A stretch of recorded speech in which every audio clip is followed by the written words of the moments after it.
इस समय काफ़ी सारी गुप्त जानकारी हमारे पास में है जो अनुसंधान में आगे जिनके ऊपर में काम किया जा रहा है और जल्द से जल्द जो अभियुक्त जो हैं उनके बारे में पता लगा के गिरफ्तारी की जाएगी। जिस तरीके से बिहार में लॉ एंड ऑर्डर पर लगातार सवाल खड़े हो रहे थे, वो इसी बीच पटना में सबसे बड़े बिजनेसमैन को घर के पास ही बाइक सवार अपराधी ठोक देते हैं और निकल जाते हैं।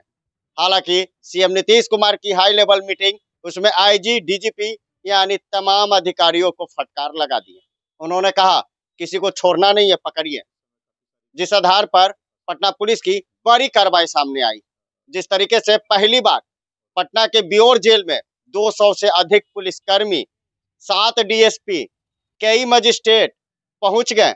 आईजी जितेंद्र राणे और पटना के एसएसपी कार्तिकेय शर्मा ताबड़तोड़ रेड मारे। उसमें सबसे बड़ा इनपुट और खुलासा हो गया, और उसका तार कहां से जुड़ा हुआ था, नेटवर्क क्या था, तमाम पहलुओं पर खुलासा परत दर परत हो गया। जी हम बिल्कुल सही बोल रहे हैं। पटना के जिस तरीके से बड़े बिजनेसमैन गोपाल खेमका की बात कर रहे हैं, सीसीटीवी आपके सामने है, साफ तौर से देख सकते हैं किस तरीके से हत्या का षड्यंत्र रचा गया।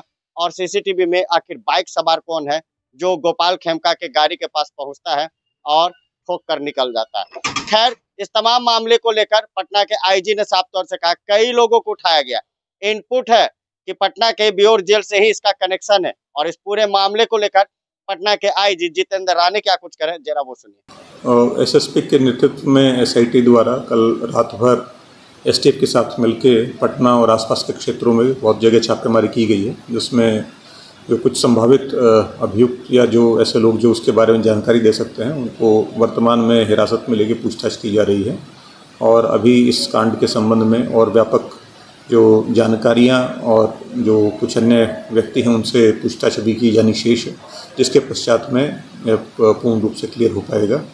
और इस समय काफ़ी सारी गुप्त जानकारी हमारे पास में है जो अनुसंधान में आगे जिनके ऊपर में काम किया जा रहा है और जल्द से जल्द जो अभियुक्त जो हैं उनके बारे में पता लगा के गिरफ्तारी की जाएगी। जेल से भी साथ जुड़े हुए हैं जो इस प्रकार की कुछ जानकारियां निश्चित रूप से जेल से भी प्राप्त होती हैं। उसमें हम लोगों ने भी कल जेल में छापेमारी की, जो औचक छापेमारी कमिश्नर साहब के साथ में मिलकर की गई थी। उसमें एक रूटीन छापेमारी भी थी, उसके साथ में कुछ जो जेल में बंद अभियुक्त हैं उनसे भी कुछ पूछताछ इत्यादि की गई हैं, जिनसे कुछ महत्वपूर्ण जानकारियाँ मिली हैं।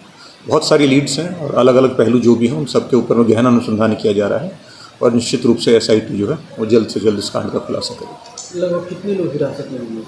अभी ऐसी संख्या नहीं बताई जा सकती एग्जैक्टली, पर कुछ अभी कुछ जो सस्पेक्ट्स हैं उनको पूछताछ के लिए अभी हिरासत में लिया गया है। और चूँकि कल पूरी रात एसआईटी छापेमारी में रही है, तो अभी दिन में जो भी सस्पेक्ट्स हैं उन सबसे गहन पूछताछ विभिन्न बिंदुओं पर होगी, जिससे और इस मामले में क्लैरिटी आएगी। राज्य के बाहर के भी कनेक्शन है?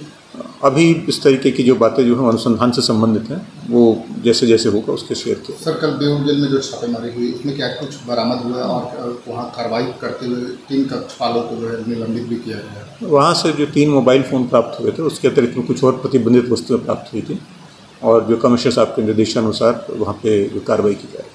इधर पुलिसिया जो कार्रवाई हुई उसमें कुछ लापरवाही बरतने का जो आरोप लगाया जा रहा था, इस मामले में भी किसी तरह की कार्रवाई हुई है या जांच हो रही? इस संबंध में एसएसपी पटना को निर्देश दिया गया जांच करके रिपोर्ट देने के लिए, और वो जल्द से जल्द इसमें अपनी जांच करके रिपोर्ट देंगे, जिसके बाद में जो भी यदि किसी कोताही पाई जाती है तो कार्रवाई की जाएगी और जो भी स्थिति को ठीक करने के लिए कदम उठाने हैं उठाए जाएंगे।